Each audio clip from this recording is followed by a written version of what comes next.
آپ پر امتحان آیا، آزمائش آئی. اور وہ آزمائش کیسے آئی کہ پہلے آپ کا مکان گرا اور خاندان کے جتنے افراد تھے اور آپ کے بیٹے تھے، جتنے بھی آپ کے بیٹے تھے نا، وہ سب اس مکان کے تلے دب کر انتقال کر گئے. اللہ اکبر. آپ کو آ کر خبر دی جاتی گئی کہ حضور آپ کا مکان گر گیا ہے، آپ کے بچے دب گئے اور دب کر ان کا انتقال ہو گیا ہے. آپ فرماتے تھے میرا کیا ہے، جس کا تھا اس نے لے لیا. جب تک اس نے مجھے دے رکھا تھا وہ میرے پاس تھا، جب اس نے چاہا اس نے واپس لے لیا. اسی نے دیا تھا نا. تھوڑی دیر بعد خبر آئی کہ آپ کے جتنے جانور تھے، ہزارہا اونٹ تھے، بکریاں تھی، ریوڑ کے ریوڑ تھے، سارے جانور جو ہیں وہ مر گئے. کسی نے آ کر کہا کہ اب آپ کی جتنی دولت تھی، جتنے جانور تھے، وہ بھی مر گئے. سبحان اللہ. آپ اللہ کا شکر بجا لاتے، کہتے یا اللہ جو رب کا تھا اس نے واپس لے لیا، اسی کا تھا، جتنی دیر چاہا میرے پاس رہا، واپس لے لیا اس نے. میں اپنے رب کی رضا پر راضی، میں اس امتحان پر راضی ہوں. اللہ اکبر. اب کیا ہوا کہ آپ کی تمام کھیتیاں اور جو باغات تھے، بہت بڑی زمینیں تھی، بڑے بڑے کھیت تھے، وہ بھی سارے کے سارے برباد ہو گئے. کسی نے آ کر بتایا کہ حضور اب تو کھیت بھی گئے، اب باغات بھی گئے. آپ نے فرمایا کہ جس کا تھا اس نے لے لیا، میں اس کی رضا پر راضی ہوں. جب تک میرے پاس تھا وہ میرے پاس تھا، اب رب نے واپس لینا چاہا تو اس نے لے لیا. اب he was empty handed، یعنی اب کچھ بھی نہیں تھا، نہ بچے ہیں، نہ مال ہے، نہ جانور ہے، نہ مکان ہے. مگر حضرت ایوب علیہ السلام کی زبان پر پھر بھی شکر ہے، اب بھی شکر ہے، شکوہ نہیں ہے کہ اللہ میں تیری رضا پر راضی ہوں. لیکن ابھی امتحان ختم نہ ہوا تھا. اور اس امتحان کے پیچھے بعض مفسرین نے ایک اور قول بھی نقل کیا کہ شیطان نے حضرت ایوب علیہ السلام کو دیکھ کر اللہ کی بارگاہ میں کہا کہ مولا یہ تیرا بندہ اس لیے تیرا شکر گزار ہے کہ تو نے اسے بڑا نوازا ہے، بڑا مال دیا ہے، اولاد دی ہے، گھر دیا ہے. اب رب کریم نے حضرت ایوب پر امتحان بھیجا تاکہ پتہ چلے کہ میرے نیک بندے امتحان کے بعد بھی صبر کرتے ہیں. لیکن اب سب چلا گیا نا، تو شیطان نے کہا کہ ابھی جان تو باقی ہے نا، صحت تو باقی ہے. اللہ اکبر. مزید آزمائش آئی اور یہ ہوا کہ آپ کو بیمار کر دیا گیا. مبارک جسم پر بڑے بڑے آبلے پڑ گئے، پھوڑے جس کو کہتے وہ پڑ گئے. اس حال میں آپ کے سارے دوست بھی آپ کو چھوڑ کے چلے گئے. آج کل ویسے بھی حال ایسا ہی ہے جناب، جب تک پیسہ ہے، شہرت ہے، آپ کے پاس کوئی مال ہے تو آس پاس بہت سارے لوگ ہوتے ہیں. مگر جب یہ سب چیزیں چلی جائیں نا تو بعض اوقات ایسی کنڈیشن میں اپنے اور پرائیوں کی جانچ بھی ہو جاتی ہے کہ اب کون کھڑا ہے. دوستی مال کے لیے تھی، دوستی شہرت کے لیے تھی، دوستی منصب کے لیے تھی، یا کسی کی ذات سے واقعی خالص دوستی تھی. اب کیا ہوا، آپ کے سارے رشتہ دار، سارے دوست بھی دور چلے گئے، سوائے آپ کی فرما بردار زوجہ تھی جن کا نام تھا رحمت بن افراہیم، اور یہ حضرت یوسف علیہ السلام کی پوتی بھی تھی، اللہ کے نبی کی آل سے تھی. وہ آپ کی خدمت کرتی رہی. اب جسم پر پھوڑے ہیں، آبلے ہیں، ایک بیوی ہے، نہ پیسہ ہے، نہ مال ہے، نہ بچے، واٹ ایور جو تھا سب ختم. مگر زبان ہے کہ اس پر پھر بھی اللہ کا ذکر جاری ہے، پھر بھی شکر جاری ہے، پھر بھی صبر ہے. بات کرنا آسان ہے جناب، مشکل آئے اور صبر کرے بندہ. اصل امتحان یہ ہے زباں پر شکوائے رنجو علم لایا نہیں کرتے، زباں پر شکوائے رنجو علم لایا نہیں کرتے، نبی کے نام لیوا غم سے گھبرایا نہیں کرتے. ہم میں سے کسی پر ایسی آزمائش نہیں آئی نا. چھوٹی موٹی آزمائشیں تو آتی رہیں گی. ایک بات یاد رکھنا، یہ زندگی کی جو گاڑی ہے نا، یہ مسائل کے پہیوں پر ہی چلتی ہے. ہمیں بعض اوقات کسی کی گاڑی، کسی کا مکان، کسی کا خوبصورت چہرہ، کسی کی مسکراہٹ دیکھ کر لگتا ہے یار یہ تو دنیا کا سب سے سخی آدمی ہے. ایسا نہیں. تو یہ نہ سمجھے کہ سارا جہان جناب سخی ہے اور میں اکیلا دکھی ہوں. ایسا نہیں ہوتا، بلکہ ہر اس جہاں میں تقریباً ہر بندہ ایسا ہوتا ہے جس کے ساتھ کوئی نہ کوئی دکھ لگا ہوا ہوتا ہے، کوئی نہ کوئی پریشانی ہے. کسی کو مال کی پریشانی، کسی کو روزگار کی پریشانی، کسی کو بیماری لگی ہے، کسی کو اور ٹینشن ہے. تو یہ کبھی بھی نہ سوچے کہ میں زندگی گزاروں گا اور کوئی ٹینشن نہیں آئے گی. تیار رہو امتحان کے لیے، امتحان ضرور آنا ہے. اب کمال یہ ہے کہ اس امتحان میں پاس کون ہوتا ہے. حضرت ابراہیم پر امتحان آیا، زبان پر صبر ہے، شکر ہے، شکوہ نہیں ہے.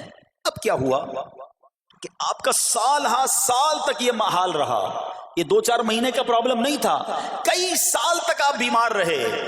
آپ کی زوجہ جو ہے وہ خدمت کرتی رہی. اچھا یہاں ایک غلط فہمی دور کر دوں کہ کچھ لوگ یہ کہتے ہیں، یہ کتابوں میں پتہ نہیں کچھ کتابوں میں لکھ دیا گیا کہ حضرت ایوب علیہ السلام کو معاذ اللہ کوڑ کی بیماری ہو گئی تھی. ایسا بالکل نہیں تھا. کوڑ کی بیماری نہیں ہوئی تھی، بلکہ نہ کوڑ ہوا نہ جزام ہوا. آپ کو جسم پر پھوڑے پھنسیاں جن کو کہتے ہیں آبلے نکل آئے تھے. کیونکہ کوڑ کی بیماری وہ ہوتی ہے کہ جس سے لوگ نفرت یا حقارت کرتے ہیں. اللہ کے کسی بھی نبی کو کبھی بھی کوئی ایسی بیماری نہیں ہوئی جس کی وجہ سے لوگ اس سے حقارت یا نفرت کریں یا دور بھاگیں. کیونکہ اللہ نے ان نفوس قدسیہ کو، ان نیک بندوں کو، ان منتخب شخصیات کو لوگوں کی ہدایت کے لیے بھیجا ہے. ان کو کبھی کوئی ایسی چیز نہیں ہوئی کہ جس سے لوگ گھن کھا کر دور بھاگیں. تو یہ بالکل غلط ہے. البتہ آپ کے جسم پر آبلے تھے، پھوڑے تھی، اور اللہ اکبر آپ اس حال میں کیا رب سے عرض کرتے تھے؟ آپ عرض کرتے تھے، قرآن میں یہ الفاظ موجود ہیں، انی مسنی الضر وانت ارحم الراحمین. ترجمہ کیا ہے؟ مجھے تکلیف پہنچی اور تو سب مہر والوں سے بڑھ کر مہر والا ہے، رحم کرنے والوں میں سب سے بڑھ کر رحم کرنے والا ہے. یعنی اللہ کی بارگاہ میں یہ عرض کرتے تھے، یا اللہ تکلیف پہنچی ہے، رحم تو نے کرنا ہے، تو ارحم الراحمین ہے. زمانے سے نہیں کہتے تھے. یہاں ایک اور پرابلم ہے. میں کوئی مسئلہ ہوتا ہے، پرابلم آتی ہے، ہم ساری دنیا سے کہتے ہیں یہ مسئلہ ہو گیا، یہ پرابلم ہو گئی. نہیں، ساری دنیا میں سے کوئی آپ کا مسئلہ حل نہیں کر سکتا. اس سے بات کرو نا جو مسائل کو حل کرنے والا ہے، اس سے عرض کرو نا جو مصیبت کو دور کرنے والا ہے. ادھر ادھر جانے کی بجائے پرابلم یہ ہے جب بھی مشکل آتی ہے ہم سب کے پاس جاتے ہیں، ہم رب کے پاس نہیں جاتے. جاؤ اس کے پاس جو حل المشکلات ہے، جو مصیبتوں کو حل کرنے والا ہے، اس کی بارگاہ میں فریاد کرو. وہ شاعر کتنی پیاری بات لکھتے ہیں نا، یہ بہت سارے لوگوں کے لیے درس ہے جو اپنی پرابلمز کے لیے دنیا والوں کے پاس جاتے ہیں. ارے اگر پکارنا ہے تو اللہ کی بارگاہ میں پکارو، التجا کرنی ہے تو اللہ کے حبیب سے عرض کرو نا. شاعر لکھتے ہیں، کسی کا احسان کیوں اٹھائیں، کسی کو حالات کیوں بتائیں، کسی کا احسان کیوں اٹھائیں، کسی کو حالات کیوں بتائیں. تمہیں سے مانگیں گے تم ہی دو گے، تمہارے در سے ہی لو لگی ہے. ہم اللہ کی بارگاہ میں عرض کریں، اللہ کے حبیب کی بارگاہ میں لو لگائیں. دنیا والوں کے پاس کچھ نہیں رکھا، لیکن ہم دنیا والوں کو بتا کر اپنے صبر کا ثواب بھی ضائع کر دیتے ہیں. دیکھو حضرت ایوب علیہ السلام کا صبر، کسی سے نہ کہا، اللہ کی بارگاہ میں عرض کرتے رہے. اب آپ کی آزمائش کا وقت پورا ہوتا ہے، دعا کرتے رہے، التجا کرتے رہے، صبر کرتے رہے. حکم ہوا کہ اپنا پاؤں زمین پر مارو. حضرت ایوب علیہ السلام نے پاؤں زمین پر مارا تو زمین سے ایک چشمہ پھوٹ اٹھا. حکم الہی سے حکم دیا گیا کہ اب اس پانی سے غسل کرو. آپ نے جب اس پانی سے غسل کیا تو آپ کی تمام بیماریاں دور ہو گئیں. پھر آپ 40 قدم چلے، دوبارہ زمین پر قدم مارنے کا حکم دیا. قدم مارتے ہی ایک اور خوبصورت لذیذ ٹھنڈے پانی کا چشمہ نمودار ہوا. پانی ٹھنڈا، میٹھا اور لذیذ تھا. اب آپ نے وہ پانی پیا تو آپ کے باطن میں نور ہی نور پیدا ہو گیا اور آپ کو اعلیٰ درجے کی صحت و نورانیت حاصل ہو گئی. اور سنو، میرا رب تو قادر ہے نا، اللہ تعالیٰ نے آپ کی وہ ساری اولاد جو دب کر کئی سال پہلے مر گئی تھی، انتقال فرما گئے تھے، اللہ نے ان تمام اولاد کو پھر زندہ فرما دیا. اور آپ کی بیوی کو دوبارہ جوانی بخشی، اور اب اس کے بعد بھی آپ کی کثیر اولاد ہوئی. سنو سنو، جو جانور چلے گئے تھے نا، اللہ نے مویشی، اسباب و خزانہ اس سے زیادہ آپ کو پھر سے عطا فرما دیا. صبر کیا تھا نا. ان اللہ مع الصابرین. اچھا یاد سب کو ہے یہ آیت, بچپن سے یاد ہے, اللہ صابروں کے ساتھ ہے, صبر کرنے والوں کے ساتھ ہے. مگر صبر کرنا نہیں ہے, امتحان آنا ہے تو صبر کرنا نہیں ہے. آیت سب کو پتا ہے. اچھا جس کے ساتھ پرابلم ہو جائے نا, اس کو بھی بندہ درس دینے جا رہا ہوتا ہے, بھائی صبر کرنا, اللہ آپ کو صبر دے. لیکن جب اس پر امتحان آتا تو یہ صبر کرتا نہیں ہے. دوسروں کو درس دے رہا تھا, آج تیری باری آئی ہے نا, تو صبر کا دامن نہ چھوڑیں. میں آپ کو ایک بات سوال پوچھنا چاہتا ہوں. آج کل ہم بڑے لوگوں سے تعلقات کیوں بنانے کی کوشش کرتے ہیں؟ یار جب کوئی مشکل ٹائم آئے گا نا تو یہ بندہ کام آئے گا. یہ پیسے والا دوست ہے, یہ اس کے تعلقات بہت ہیں, اس کی گورنمنٹ میں بات ہے, اس کی وکیلوں میں بات ہے. 4-5 ایسے دوست ہونے چاہیے. یہ ڈاکٹروں کے اندر بڑی اچھی اس کی دوستی ہے, کوئی ڈاکٹر کا بھی کام آئے گا تو یہ بندہ کام آ جائے گا. ہم دنیا والوں سے تعلقات اس لیے بناتے ہیں تاکہ یار مصیبت آئے تو یہ بندہ کام آئے. اور نارملی اکثر ایسا ہوتا ہے کہ جس سے امید رکھی ہوتی ہے مصیبت کے وقت غائب ہو جاتا ہے. لیکن رب خود قرآن میں فرما رہا ہے ان اللہ مع الصابرین, صبر کر لو اللہ کی رحمت تمہارے ساتھ ہو جائے گی. اب میں آپ سے سوال کرتا ہوں, دنیا کے تعلقات ہوں یہ ضروری ہے یا یہ فائدے مند ہے, یا بندہ صبر کر لے تو اللہ کی رحمت ساتھ ہو جائے, سارے غم ویسے ہی دور ہو جائیں گے؟ صبر اس کو نہیں چھوڑنا ہے. تو حضرت ایوب علیہ السلام کی زندگی میں ایک اور واقعہ یہ ہوا کہ جب آپ بیمار تھے, آپ کو پتہ جب بندہ بیمار ہوتا ہے تو بعض اوقات اس کی طبیعت میں کیفیات بھی ہوتی ہیں. تو آپ نے اپنی زوجہ کو پکارا, تو آپ کی زوجہ کچھ دیر میں حاضر ہوئی. تو آپ نے جلال میں آ کر اس کو 100 درے, اپنی زوجہ کو 100 کوڑے مارنے کی قسم کھا لی. اب جب صحت آ گئی تو قسم تو آپ نے کھائی ہوئی تھی, تو اب کیا کرتے؟ اس بیوی نے تو خدمت بھی بہت کی تھی, اب اسے کوئی خاص کیفیت تھی, آپ نے قسم اٹھا لی تھی.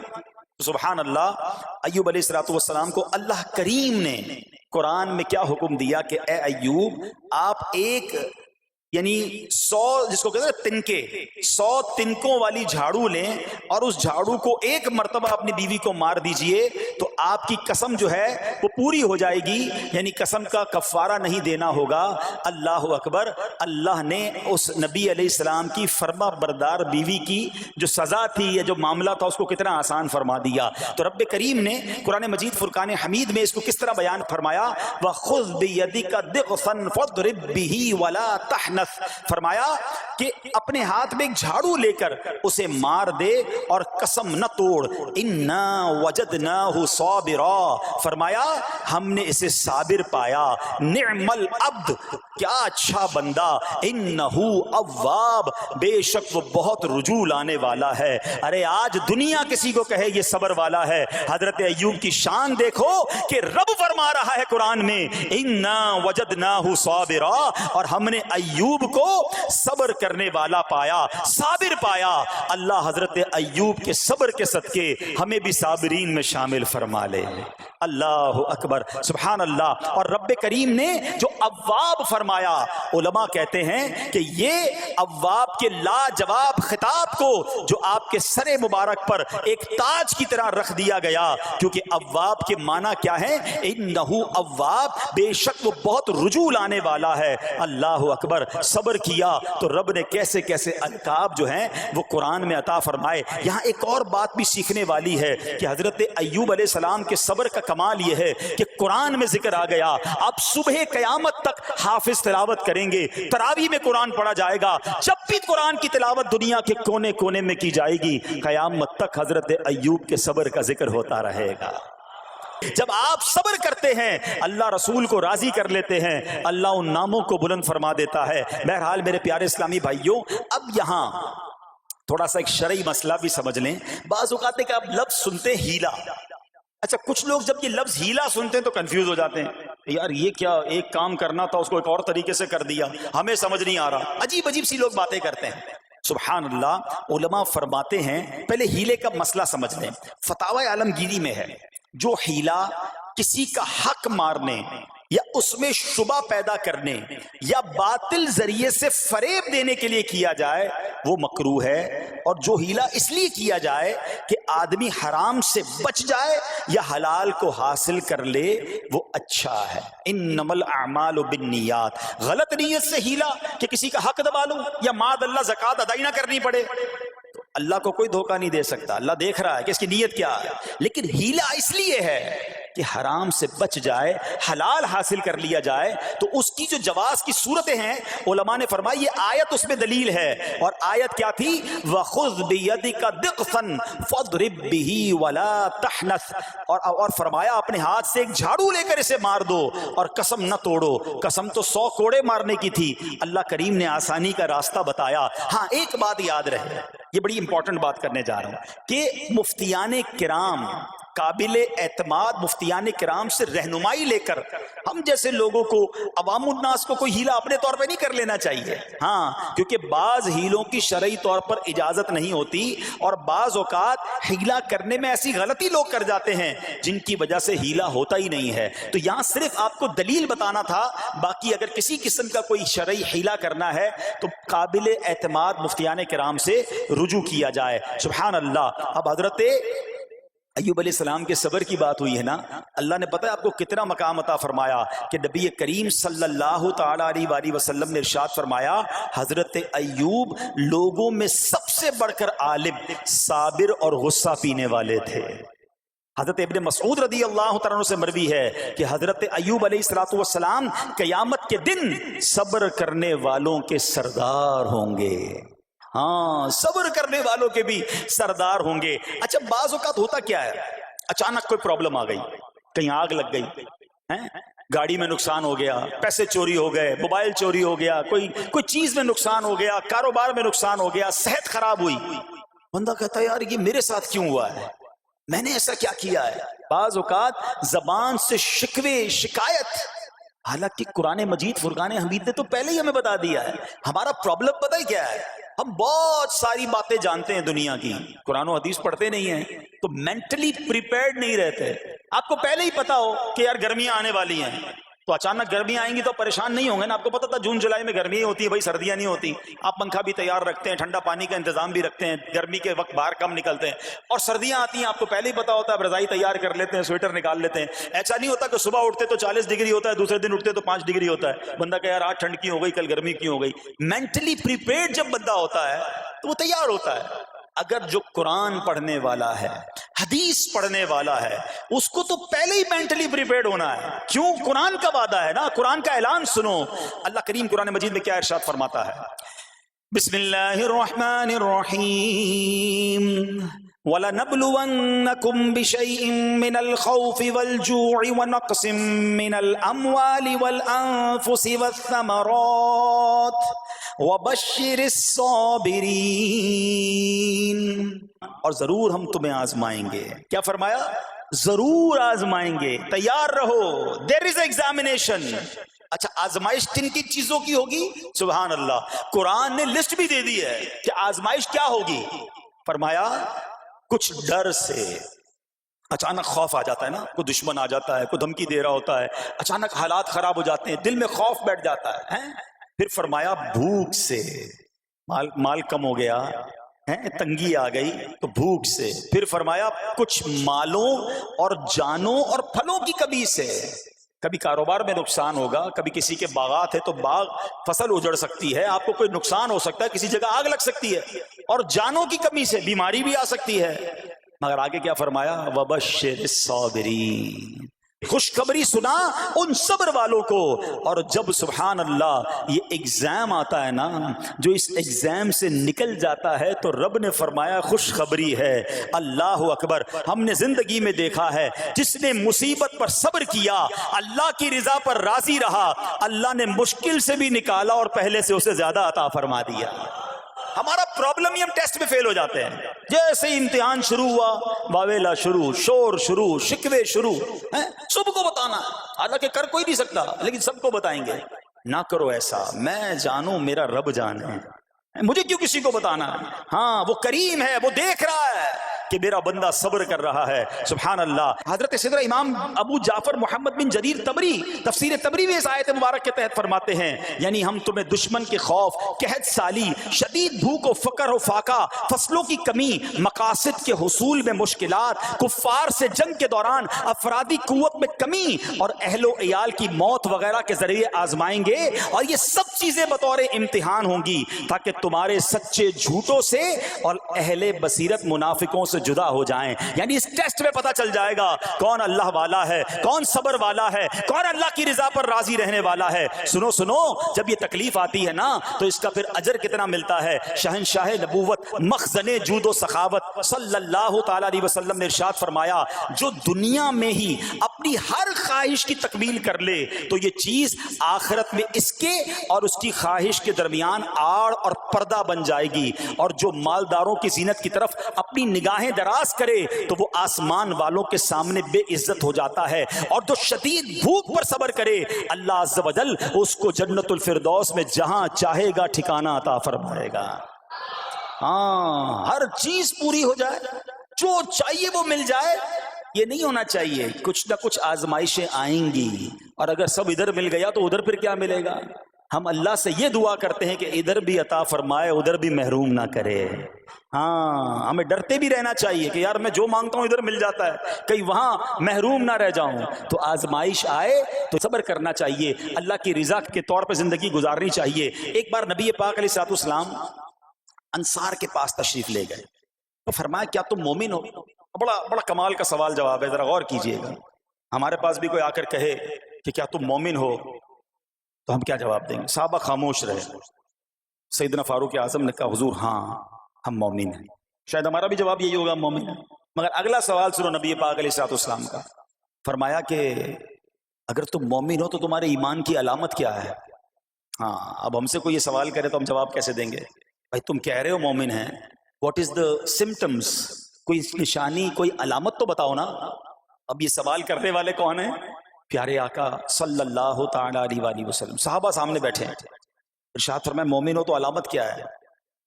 کیا شاندار جواب دیا کہ صحابہ کرام نے کہ ہم جب فراخی کی حالت ہوتی ہے نا, آسانی ہوتی ہے تو ہم شکر ادا کرتے ہیں. جب آزمائش آتا ہے, کوئی پرابلم آتی ہے, ہم صبر کرتے ہیں اور اللہ کے فیصلے پر راضی رہتے ہیں. نبی اکرم علیہ الصلوۃ والسلام نے جواب میں کیا فرمایا؟ رب کعبہ کی قسم تم مومن ہو. تو پتہ یہ چلا کہ مومن ہونے کی نشانی یہ ہے کہ جب اچھے دن آئیں تو شکر کرے, اور مشکل کے دن آئیں تو اللہ کی رضا پر, اللہ کے فیصلوں پر راضی رہے, صبر کرے. اب آؤ سوال کرتے ہیں. اچھے دن آتے تو ہم کیا کرتے ہیں؟ ارے بھائی میں تو انتظار میں تھا, تھوڑے پیسے آئیں تو فلاں عیاشی کروں, فلاں گناہ کروں. تھوڑے پیسے تھے تو وہ کام ہی نہیں کر پا رہا تھا, اب تو موقع میں لگا ہے, اب تو دن آئے ہیں. معاذ اللہ, جس کو اللہ نعمتیں دیتا ہے, فراخی دیتا ہے, تو وہ اللہ کی نافرمانی میں لگ جاتا ہے. اور جب اس کو کوئی آزمائش بھیجتا ہے تو وہ ناشکری کہہ کر, بلکہ بعض اوقات تو کفریہ کلمات منہ سے نکال کر ایمان سے بھی ہاتھ دھو بیٹھتا ہے. ایسا نہیں ہونا چاہیے. عقل مند وہ ہے, یاد رکھنا کہ رب جتنی عطائیں بڑھائے ہم اتنے سجدے بڑھائیں, ہم اتنے صدقے بڑھائیں. دیکھو نا دنیا میں کیا ہوتا ہے, آپ کو کوئی تحفہ دے, آپ کیا کہتے ہیں؟ شکریہ, جزاک اللہ. دوبارہ تحفہ دے, آپ کہتے ہیں بہت مہربانی. تیسری بار دے, بندہ کہ یار یہ تو مجھ پر کتنا مہربان ہے. اتنی مہربانیاں, ناراض نہیں ہونا چاہیے. جو تمہیں دنیا میں 2-4 تحفے دے دے, تم اسے ناراض نہیں کرنا چاہتے. جب سے میں پیدا ہوا, جب سے وہ نواز رہا ہے, وہ ناراض نہ ہو جائے اس کا کوئی خیال نہیں. وہ دیے جا رہا ہے. ہم تو دیکھتے ہیں نا, بندہ غریب ہوتا ہے, تھوڑے گناہ, جیسے جیسے امیر ہوتا گیا اس کے پر پرزے نکلنا شروع ہو جاتے ہیں, مسجد سے دور, نمازوں سے دور, معاذ اللہ حرام کاموں میں پڑ جاتا ہے. ارے اللہ کے بندے, تجھے رب نواز رہا ہے, تیرے تو سجدے بڑھنے چاہیے تھے. لیکن ہوتا کیا ہے, وہ عطائیں بڑھاتا ہے, لوگ خطائیں بڑھاتے ہیں. نہ کرو ایسا.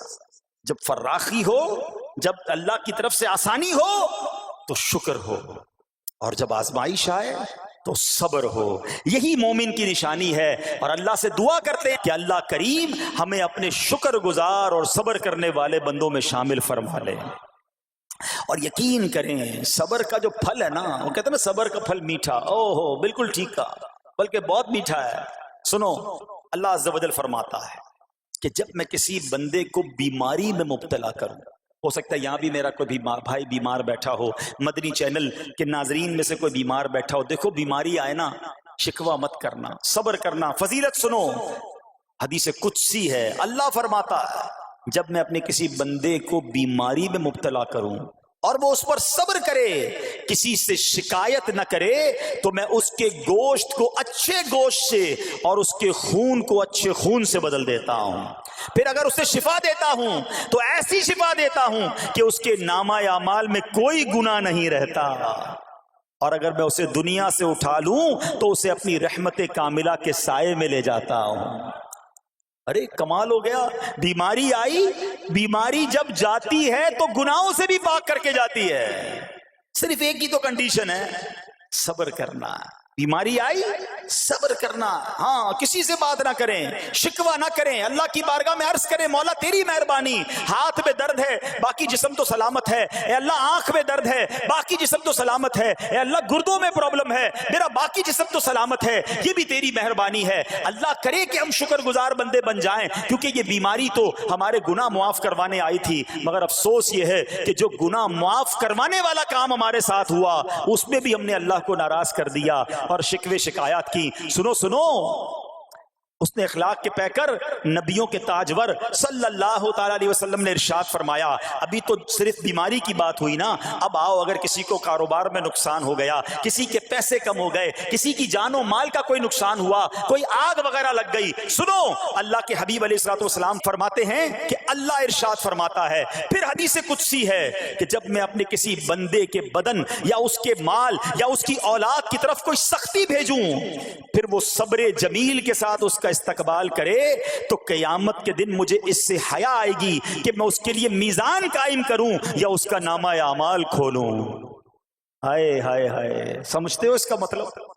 اللہ فرما رہا ہے مجھے حیا آئے گی کہ اپنے بندے سے اب کیا حساب لوں۔ جب آزمائش بھیجی تھی تو اس نے صبر کیا تھا، اس نے شکوہ نہیں کیا تھا۔ خدا کی قسم میں آپ سے پوچھتا ہوں، میرا کوئی نقصان ہو جائے اور قیامت کے دن میرا نامہ اعمال نہ کھولا جائے، مجھے اللہ کی بارگاہ میں حساب نہ دینا پڑے، مجھے بتاؤ یہ دنیا کے حساب نقصان کی کیا حیثیت ہے اگر ادھر بخشا جائے۔ سنو تو صحیح، رب فرما رہا ہے کہ مجھے حیا آتی ہے کہ اس کے لیے میزان قائم کروں یا اس کا نامہ اعمال کھولوں۔ ارے یہ ساری دنیا کی دولت، یہ ساری دنیا کی آسائشیں ایک طرف، اگر قیامت کے دن حساب کتاب میں آسانی مل جائے، اللہ بلا حساب جنت میں داخل کر دے، اس سے بڑھ کر کوئی نعمت نہیں۔ مگر آج افسوس یہ ہوتا ہے کہ اگر کسی پر امتحان آتا ہے، وہ اس امتحان میں فیل ہو جاتا ہے۔ اس حدیث میں ایک لفظ استعمال ہوا صبر جمیل کے ساتھ۔ اب یہ بھی بڑا مسئلہ ہے کہ لوگوں کو یہی نہیں پتا کہ صبر جمیل ہے کیا۔ لوگ کہتے تو بہت ہیں اللہ پاک آپ کو صبر جمیل عطا فرمائے، اب اس سے پوچھو بھائی صبر جمیل کی تعریف کیا ہے،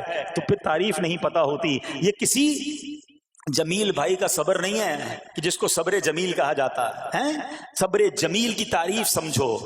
علماء کہتے ہیں کسی مصیبت زدہ اور غیر مصیبت زدہ کو برابر میں دیکھو، مگر دونوں میں کوئی فرق نظر رہا ہے، یعنی چہرہ بھی نہ بتائے کہ وہ کسی مشکل میں ہے، اس کی عادتیں بھی نہ بتائیں کہ وہ کسی پرابلم میں ہے، یعنی اس کو دیکھ کر پتہ ہی نہ چلے کہ وہ بڑی مشکل میں ہے۔ فرمایا یہ ہے صبر جمیل۔ مگر آج ہمارا حال یہ ہے، ہمارا چہرہ بتا دیتا ہے بھائی خیر تو ہے، بڑی ٹینشن میں ہو، ہاں یار کیا کروں بس موبائل ٹوٹ گیا، ارے بھائی بڑی چہرے پہ بڑی ہوائیاں اڑ رہی ہیں، بس کیا کروں جناب آج 5,000 روپے کھو گئے، 5,000 روپے کھو جائیں، چھوٹا سا نقصان ہو جائے، ہمارا چہرہ بتا دیتا ہے کہ ہمارے ساتھ کوئی معاملہ ہوا ہے۔ صبر جمیل یہ ہے کہ دیکھ کر کوئی پہچان ہی نہ سکے کہ یہ بندہ کتنی مشکل میں ہے، چاہے اندر کتنی تکلیف میں ہو، دنیا والوں کو نہ بتائے کیونکہ وہ رب کا بندہ ہے، وہ اللہ کی بارگاہ میں فریاد کرے۔ یہ صبر جمیل ہے اور اللہ اسے ہم سب کو نصیب فرمائے۔ ہاں یہ بڑی کمال کی بات ہے۔ ہم کیا کرتے ہیں سارے جہان کو بتاتے ہیں، اچھا پھر آخر میں لوگ کہتے بھی ہیں جب پورے محلے کو بتا دیا نا، پھر اس کے بعد کہتے ہیں بس کیا کریں بھائی صبر ہی کر رہے ہیں۔ اب آپ صبر نہیں کر رہے حضرت، ہاں آپ کا صبر چلا گیا، آپ نے ساری دنیا کو تو بتا دیا۔ صبر یہ ہے کہ صبر پہلے صدمے پر ہوتا ہے، جیسے ہی آپ کو کوئی صدمہ لگا نا، اب آپ جانے رب جانے، نہ بتائیں کسی کو، ٹھیک ہے؟ وہ الگ بات ہے آپ کسی کو دعا کے لیے کہہ دیں، لیکن بڑا نقصان ہو گیا، بڑی مشکل ہو گئی، بڑی پریشانی ہو گئی، اس سے حل تو کوئی نہیں ہونا۔ اچھا ہمارا ماجرا ایک اور بھی بڑا عجیب ہے، مشکل ہو جائے تو سب کو بتاتے ہیں، آسانی ہو جائے تو پھر کسی کو نہیں بتاتے ہیں۔ 5,000 کا نقصان سارے محلے کو پتا ہے، 50,000 کا فائدہ ہوا پھر کسی کو بتایا آپ نے؟ نہیں یار بتاؤں گا تو نظر لگ جائے گی، گھر والوں کو تو بالکل بھی نہیں بتاؤں گا، خرچہ بڑھا دیں گے۔ گھر والوں کو ساری ٹینشن کی خبریں جا کے دے رہے ہوتے ہیں، مارکیٹ میں بڑا نقصان ہو گیا، آج بڑا مندہ ہے، ارے بھائی کاروبار بالکل نہیں ہے، تاکہ گھر والوں کا خرچہ روک سکے. اور جیسے ہی کاروبار اچھا ہو گیا گھر جاتے پھر بھی وہی والا منہ بنا لیتے ہیں تاکہ ان کو پتہ نہ چلے میں بڑے پیسے کمانے لگا ہوں. یہ نہ کیا کریں. ہاں ٹینشن آپ کسی کو بتا کر اپنا صرف ثواب ضائع کرتے ہیں، باقی کچھ نہیں ہوتا. کرنا رب نے ہے، اور یہ اگر آزمائش میرے درجے بلند کرنے آئی ہے، اگر یہ آزمائش مجھے اللہ کے قریب کرنے آئی ہے تو پھر تو اس کا استقبال ہونا چاہیے نا. ہاں ہمارے بزرگان دین تو آزمائشوں کا استقبال کیا کرتے تھے. اور سنو، یہاں ہو سکتا ہے کہ میرا کوئی نابینا بھائی بیٹھا ہو. بعض اوقات ایسا بھی ہوتا ہے کہ اچانک کسی کی بینائی چلی جاتی ہے، آنکھیں ٹھیک ہوتی ہیں اور اچانک ایکسیڈنٹ ہوا یا کوئی واقعہ ہوا ہے. بہت بڑی آزمائش. اللہ اس آزمائش سے ہمیں محفوظ رکھے. مگر دیکھو میرے رب کی شان دیکھو، جب بھی کوئی تکلیف آتی ہے نا بندہ صبر کرے، اس تکلیف کا اجر تیار ہے، اس کا کمال سے اس کی رحمت تیار ہے، رحمت کی برسات تیار ہے. سنو، اللہ فرماتا ہے کہ اے جبرائیل، جب میں اپنی کسی بندے کی بینائی لے لوں تو اس کا اجر یہ ہے کہ میں اسے اپنے دیدار سے مشرف فرماؤں گا. ہاں آنکھیں گئی ہیں مگر اللہ فرماتا ہے میں اپنا دیدار کرواؤں گا. بس صرف صبر کرنا ہے. اسی طرح میرے پیارے اسلامی بھائیوں، بعض لوگوں کے یہاں بچے کا انتقال ہو جاتا ہے، چھوٹے چھوٹے بچوں کا انتقال ہو جاتا ہے، یا بعض اوقات پیدائشی بچہ مرا ہوا ہوتا ہے پیدا، اس کا انتقال ہو جاتا ہے، یا بعض اوقات ولادت سے پہلے ہی بچہ ضائع ہو جاتا ہے. بہت شور، بڑا واویلا، بڑا رونا پیٹنا گھروں میں ہوتا ہے. مت کیا کرو ایسا. یقین کریں یہ بہت بڑا انعام تمہیں ملنے جا رہا ہے.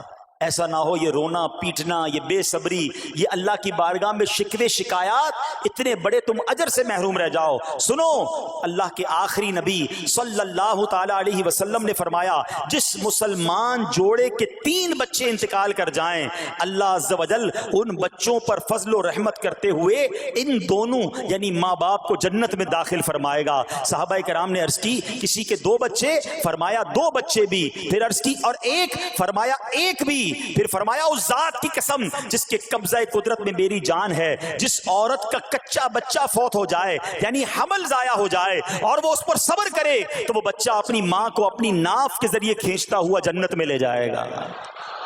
یہ تو جنت کا ٹکٹ تھا. مگر شکوے شکایات، الامان والافیز، گھر میں موت میت کو نقصان ہو جائے، ہماری عورتیں، ہمارے گھر کے افراد وہ واویلا کرتے ہیں. معاذ اللہ، بعض اوقات تو کفریہ کلمات زبان پر ہوتے ہیں. معاذ اللہ ثم معاذ اللہ، کہتے کہ اللہ کو ہمارا ہی گھر ملا تھا، اتنے چھوٹے بچے کا کیا قصور تھا. استغفر اللہ. یہ تمہارے جملے، ایک تو گھر میں مصیبت پہلے ہی آئی ہوئی ہے اور تم اللہ پر اعتراض کر کے معاذ اللہ اللہ کو ظالم کہہ کے اپنا ایمان بھی ضائع کر بیٹھے، یہ تو اس سے بڑی مصیبت ہو گئی نا. تو نہ کریں ایسا. سیکھو. آج میں نے آپ کے سامنے حضرت ایوب علیہ السلام کی سیرت اور قرآنی واقعہ بیان کیا کہ سب کچھ چلا گیا مگر وہ اللہ کی رضا پر راضی تھے. رب نے انہیں صبر کرنے والا بندہ بھی فرمایا اور ساری نعمتیں پہلے سے زیادہ عطا فرما دی. ہاں بالکل نوازا جائے گا. صبر کا دامن اگر نہ چھوڑیں. سنو ہمارے اسلاف کیسے صبر کرتے تھے. حضرت سیدنا فتح موصلی رحمت اللہ تعالی علیہ کی زوجہ محترمہ رضی اللہ تعالی عنہا کا پاؤں پھسل گیا اور ان کا ناخن ٹوٹ گیا. وہ مسکرانے لگی. اللہ اکبر. کبھی کبھی ہمارا بھی ناخن ٹوٹا ہوگا، بہت تکلیف ہوتی ہے. ناخن ٹوٹے تو جان نکل جاتی ہے مگر آپ مسکرانے لگی. کسی نے پوچھا کہ آپ کو ناخن ٹوٹنے کا درد نہیں ہوا، آپ مسکرا رہی ہیں؟ تو فرماتی ہیں کہ اس درد پر جو ثواب ملے گا نا، مجھے درد پر صبر کروں گی اور جو مجھے اس پر ثواب ملے گا تو اس ثواب کے تصور نے میرے درد کی تلخی کو دور کر دیا. ہائے ہائے ہائے، یہ ہے اللہ والے. ہاں صبر کرنا کوئی ان سے سیکھے.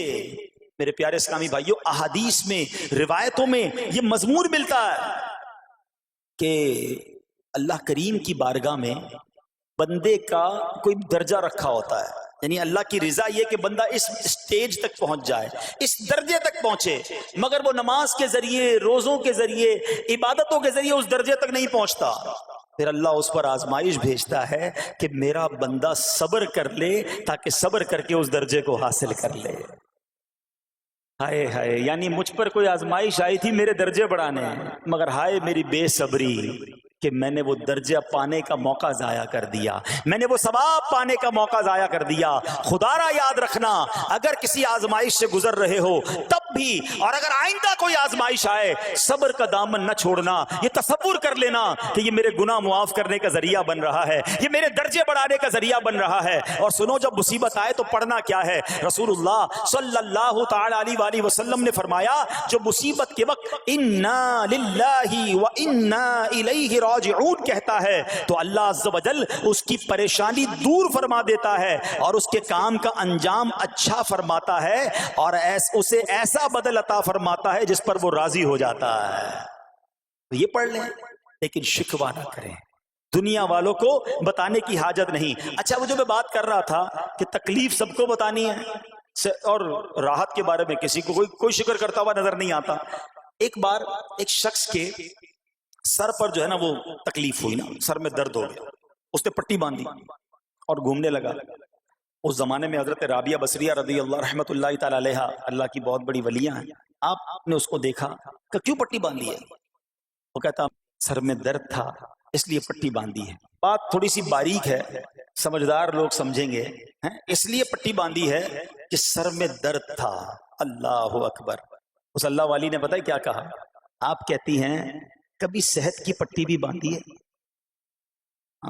یہ جملہ ہے بڑا سمجھنے والا ہے، یعنی اللہ نے اتنے دنوں تک صحت میں رکھا تو کسی کو نہیں بتایا، اور تھوڑے دنوں کی تکلیف آئی تو پٹی باندھ کے سب کو بتانے چلا ہے کہ رب نے بیمار کیا ہے۔ ہاں، ہمیں اللہ کریم کی طرف سے آزمائش ہمیشہ تھوڑی آتی ہے۔ اگر اپنی زندگی کا ہم پورا عرصہ کیلکولیٹ کریں نا کہ بھئی 40 سال کا کوئی بندہ ہو گیا تو کتنے دن ہوئے 40 سال میں؟ ٹھیک ہے، ایک بار کبھی بیٹھ کے اکیلے میں حساب کرنا، اتنے ہزار دن میں نے دنیا میں گزارے، کتنے دن بیمار رہا؟ تو شاید چند دن، 100 دن، 50 دن، 200 دن بنیں گے۔ کئی ہزار دنوں میں سے اگر چند دن اللہ نے مجھ پر آزمائش ڈالی تو ہزاروں دن راحت بھی تو ڈالی نا، صحت بھی تو عطا فرمایا۔ اتنے دن جس رب نے چھاؤں میں کھڑا کیا، اگر تھوڑی دیر کے لیے دھوپ آئی ہے تو مجھے شکوہ نہیں کرنے چاہیے۔ یاد رکھنا، ہر رات کے بعد صبح ہے، ہر دھوپ کے بعد چھاؤں ہے۔ اگر تم انتظار کرو گے تو رب ایسی رحمت تم پر نازل کرے گا، اپنے غیب کے خزانوں سے عطا فرمائے گا۔ قرآن میں رب نے وعدہ کیا ہے، وَمَن يَتَوَكَّلْ عَلَى اللَّهِ فَهُوَ حَسْبُهُ، جو اللہ پر بھروسہ کرے اللہ اس کے لیے کافی ہے۔ مگر ہمارا پرابلم یہ ہے کہ جب مشکل آتی ہے ہم یہ ساری باتیں بھول کر بس شکوہ، شکایات اور پریشانی میں چلے جاتے ہیں۔ ارے آپ اس مصیبت کو اللہ کی طرف سے نعمت سمجھ لو، اللہ کی طرف سے یہ سمجھ لو کہ میرے گناہ معاف کروانے، میرے درجات بلند کرنے کے لیے آیا ہے۔ اچھا، اب ایک اور بات، بعض اوقات شیطان ہے نا، وہ کسی کے دماغ میں وسوسہ ڈالتا ہے کہ یار جب میں نمازیں نہیں پڑھتا تھا نا تب تو اتنا پریشان نہیں رہتا تھا، جب سے نمازیں شروع کی، دعوت اسلامی کے اجتماع میں آنے لگا، مدنی قافلوں میں سفر شروع کر دیا، اب تو میں نے کچھ ذمہ داری بھی لینا شروع کر دی ہے۔ ارے میں نے جب سے امامہ پہنا ہے، یہ داڑھی رکھ لی ہے، میری کوئی اسلامی بہن سن رہی ہے کہ میں بے پردہ گھومتی تھی تو کوئی اتنا ٹینشن نہیں تھا، اب میں نے جناب پردہ کرنا شروع کیا ہے، قرآن پڑھنا شروع کیا ہے تو ٹینشنیں شروع ہو گئی ہیں۔ اب شیطان بعض لوگوں کے ذہنوں میں یہ وسوسہ ڈالتا ہے کہ میں تو دین کے قریب ہو رہا ہوں، اللہ کے قریب ہو رہا ہوں، اور مجھ پر آزمائشیں کیوں آ رہی ہیں؟ سنو، سبحان اللہ، اللہ کے حبیب علیہ الصلوۃ والسلام کی کیا شان ہے۔ اعلیٰ حضرت ایسے ہی نہیں کہتے کہ میں نثار تیرے کلام پر، ملی یوں تو کس کو زبان نہیں، وہ سخن ہے جس میں سخن نہ ہو، وہ بیان ہے جس کا بیان نہیں۔ میرے آقا نے کم و بیش 1450 سال پہلے یہ مسئلہ سالو کر دیا۔ حضرت سیدنا سعد بن ابو وقاص رضی اللہ تعالیٰ عنہ فرماتے ہیں کہ میں نے عرض کی، یا رسول اللہ صلی اللہ تعالیٰ علیہ وسلم، سب سے زیادہ مصیبتیں کن لوگوں پر؟ گلی مکا دی نا، پنجابی میں کہتے ہیں نا، گالی بات ہی ختم کر دی۔ حضور یہ بتائیں سب سے زیادہ مصیبتیں کن لوگوں پر آئیں؟ پیارے آقا نے فرمایا انبیاء پر۔ اللہ اکبر، اللہ کے سب سے قریب تو انبیاء ہیں نا، انبیاء پر۔ پھر ان لوگوں کے بعد جو لوگ بہتر ہیں، پھر ان کے بعد جو بہتر ہیں۔ سنو اب اگلا جملہ، بندے کو اپنی دینداری کے اعتبار سے مصیبت میں مبتلا کیا جاتا ہے۔ اگر وہ دین میں سخت ہوتا ہے اس کی آزمائش بھی سخت ہوتی ہے، اگر وہ دین میں کمزور ہوتا ہے تو اللہ عز و جل اس کی دینداری کے مطابق اسے آزماتا ہے۔ بندہ مصیبت میں مبتلا ہوتا رہتا ہے یہاں تک کہ اس کے دنیا میں ہی اس کے سارے گناہ بخش دیے جاتے ہیں۔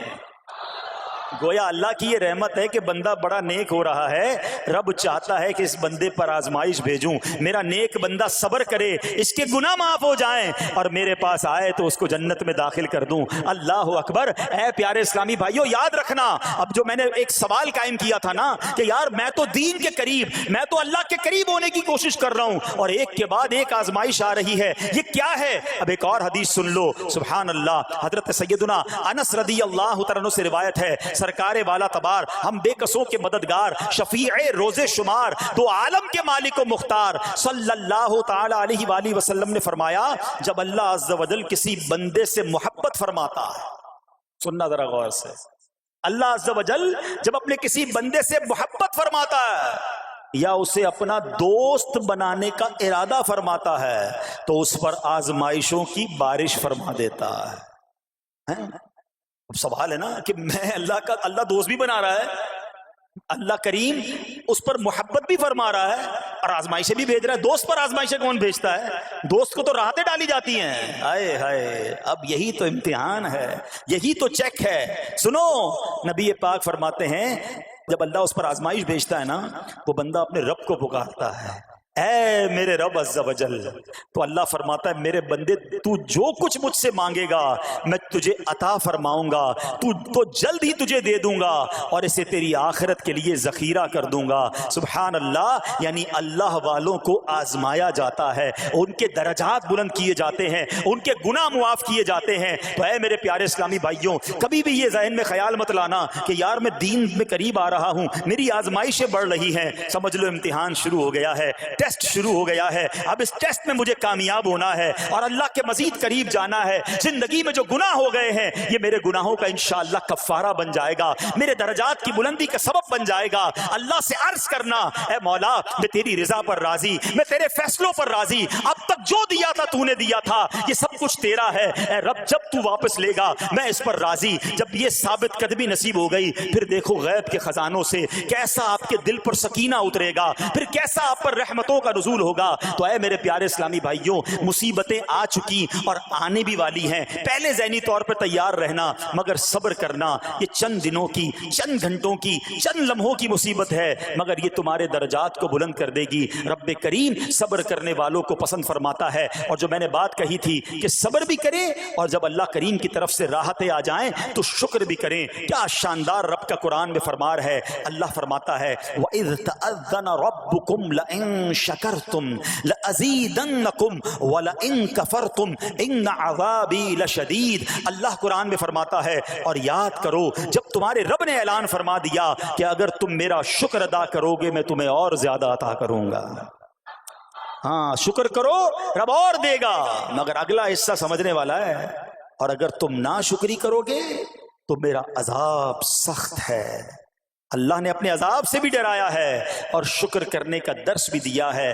تو بہرحال میرے پیارے اسلامی بھائیوں، اللہ کریم سے میں دعا کرتا ہوں کہ اپنے نیک بندوں کے صدقے، کربلا والوں کے صبر کے صدقے، نبی پاک علیہ الصلوۃ والسلام کے طائف کے میدان میں پتھر کھا کر دعا دینے والے صبر کے صدقے، رب کریم ہمیں بھی صبر کی نعمت نصیب فرمائے، صرف زبانی نہیں قلبی طور پر ہمیں صبر کرنے والوں میں شامل فرما لے۔ اگر ہم پر کوئی آزمائش ہے تو رب کریم یہ آزمائش ہمارے گناہوں کا کفارہ بنا دے، ہمارے درجات کی بلندی کا سبب بنا دے۔ دعوت اسلامی کے مدنی ماحول سے اگر ہم وابستہ رہیں گے نا تو ہمیں انشاءاللہ صبر کرنے کا پریکٹیکل جو ہے وہ موقع بھی ملتا رہے گا، کیونکہ صبر کیسے کرنا ہے اس کی کوئی پریکٹس بھی تو ہونی چاہیے نا۔ تو مدنی قافلے جب اس میں جاتے ہیں نا تو آرام اپنے گھر جیسا نہیں ملتا، کھانا اپنے گھر جیسا نہیں ملتا، بعض اوقات سفر میں تکلیف ہوتی ہے، تو یہ پریکٹیکلی آپ کو صبر کرنے کا موقع ملتا ہے۔ تو اگر آپ واقعی صابرین میں شامل ہونا چاہتے ہیں تو مدنی قافلوں میں سفر اپنا معمول بنائیں۔ اللہ کریم ہم سب کو مدنی قافلوں میں سفر کی توفیق عطا فرمائے۔ میرے